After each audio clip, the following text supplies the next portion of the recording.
Дорогие друзья, поздравляю вас с этим замечательным праздником. Пусть Новый год принесет еще больше уюта, добра, тепла, здоровья, счастья, радости в ваши дома. Желаю, чтобы каждый год вы встречали в кругу самых близких, родных вам людей.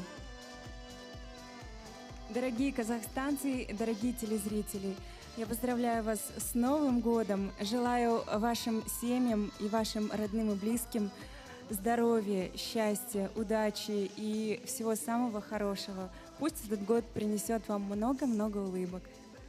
С Новым годом! С Новым годом!